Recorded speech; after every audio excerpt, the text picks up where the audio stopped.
Assalamualaikum warahmatullahi wabarakatuh. Kembali lagi kita dengan Uswatun Hasanah, peserta pembatik level 3 Kabupaten Merauke. Hari ini kita akan belajar materi organ pernapasan pada manusia.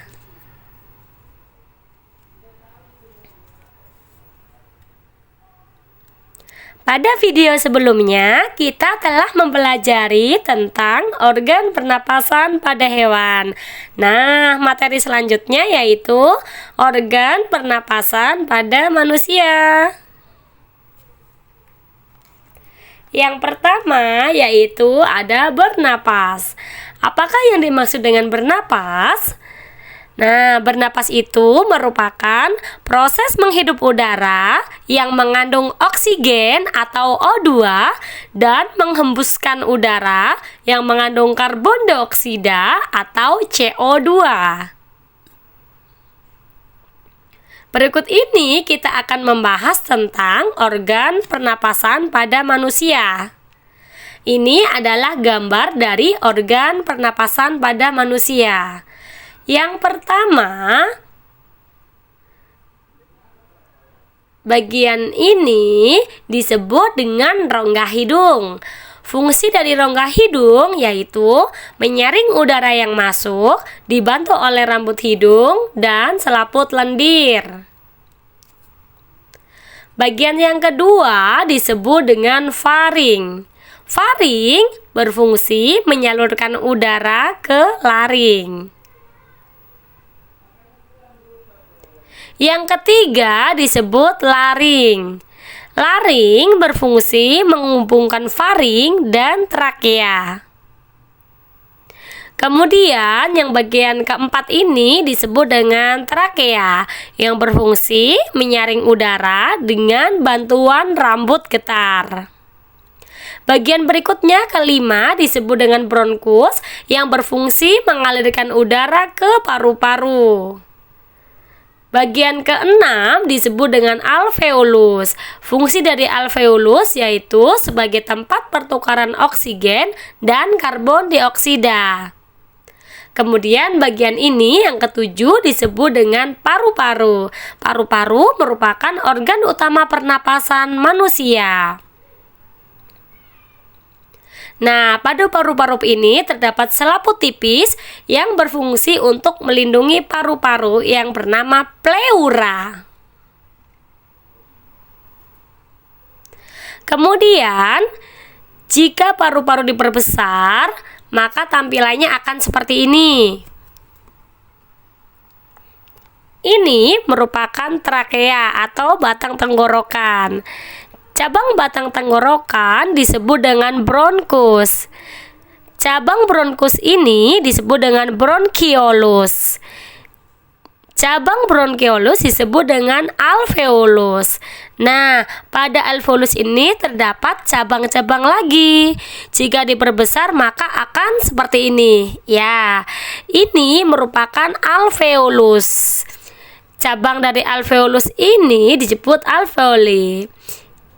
Gelembung halus ini disebut dengan alveoli.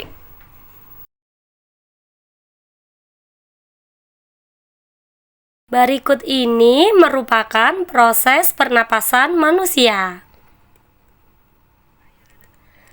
Perjalanan udara memasuki paru-paru dimulai dari udara memasuki rongga hidung.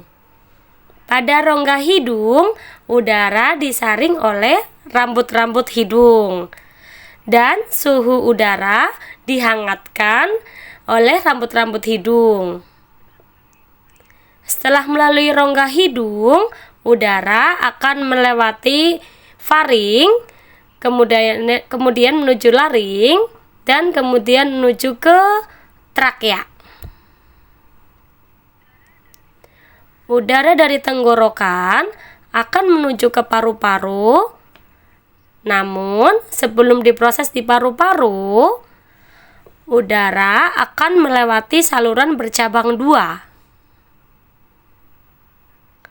Saluran bercabang dua ini disebut dengan bronkus.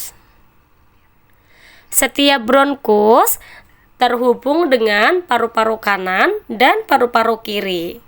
Bronkus bercabang lagi, cabang yang lebih kecil disebut dengan bronkiolus.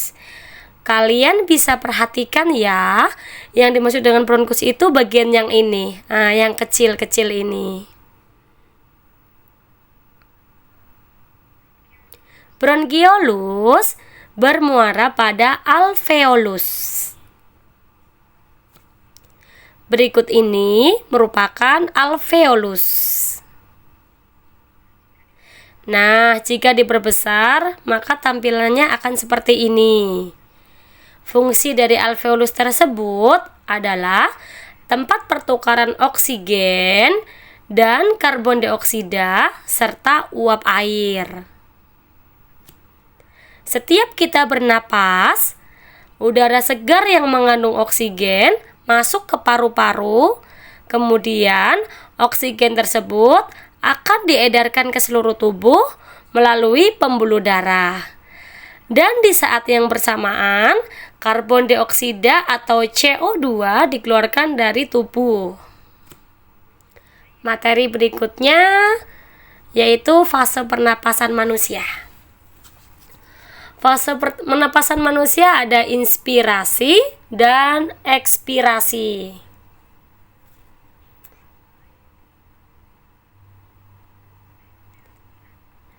Fase inspirasi adalah proses ketika udara masuk ke dalam saluran pernapasan.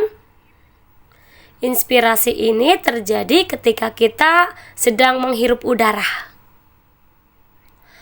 Fase ekspirasi adalah proses ketika udara keluar dari saluran pernapasan. Proses ekspirasi terjadi saat kita menghembuskan napas atau mengeluarkan udara dari paru-paru. Materi berikutnya, jenis pernapasan manusia.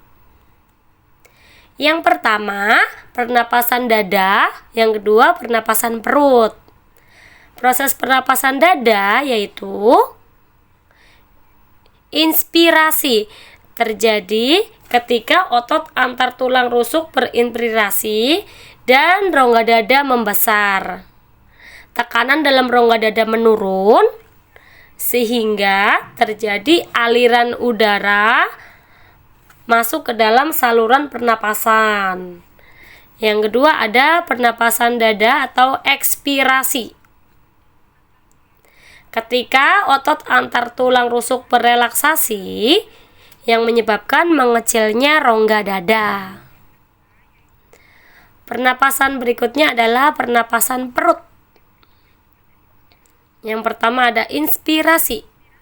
Selama inspirasi, otot diafragma berkontraksi sehingga posisi diafragma menjadi mendatar sehingga volume rongga dada dan paru-paru akan membesar. Yaitu yang kedua ekspirasi. Selama ekspirasi, otot diafragma mengalami relaksasi sehingga menyebabkan diafragma melambung ke atas, menyebabkan volume rongga dada dan rongga paru-paru mengecil. Kalian bisa perhatikan pada gambar.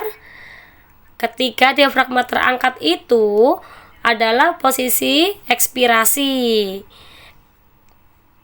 Ketika diafragma turun itu adalah posisi inspirasi. Atau dengan kata lain, ketika diafragma terangkat, kita menghembuskan napas. Ketika diafragma turun, kita menghirup napas. Diafragma ini adalah sekatnya. Oke, sekian dulu ya materi hari ini. Untuk materi berikutnya akan kita lanjutkan di pertemuan selanjutnya. Semoga bisa dipahami. Akhir kata, wassalamualaikum warahmatullahi wabarakatuh. Terima kasih.